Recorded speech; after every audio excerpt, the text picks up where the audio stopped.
চট্টগ্রামের বাঁশখালী মানুষদের চট্টগ্রাম বন্যায় প্রতিশ্রুতি দিয়ে যাচ্ছি, কতগুলো বাড়ি ভাঙছে, এইভাবে ভেঙে চুরমার হয়েছে, প্রত্যেকটা বাড়ি অনেক আপনাদের করে ক্ষয়ক্ষতি দিয়ে যাব। হয়েছে।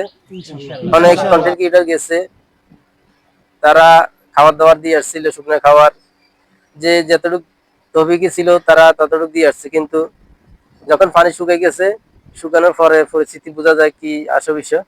তখন অনেকজনে দেখতেছি বিল্লাল ভাইও ভিডিও ছাড়ছে, তারা কথা দিয়েছে চট্টগ্রামবাসীকে, বাঁশখালী ওনাদের যারা অনেক নিঃস্ব হয়ে গেছে, ঘর দুয়ার ভাঙ্গে, উনি বলছে ঘর দুয়ারের ব্যবস্থা করে দেওয়া হবে। যখন ঘর যাদের বেশি ক্ষয়ক্ষতি হয়েছে তাদেরকে ঘর নির্মাণ করে দেওয়া হবে।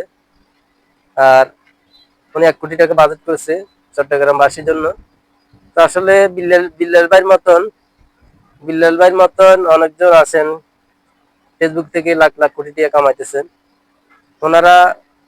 ওনাদেরকে বলতে চাই, বিল্লাল ভাইয়ের মতন কিছু ঘর দুয়ার করে দেন, যারা বন্যায় নিঃস্ব হয়ে গেছে, যাদের যাদের ক্ষয়ক্ষতি বেশি হয়েছে তাদেরকে আপনারা সহযোগিতা করেন।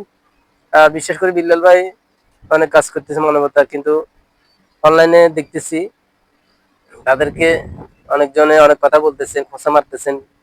আসলে আমরা যারা ফেসবুকে কাজ করতেছেন সবাই মিলেমিশে কাজ করেন, খোঁচামারি কথা কি দরকার বলার? সবাই মিলেমিশে কাজ করেন, দেশের জন্য কাজ করেন।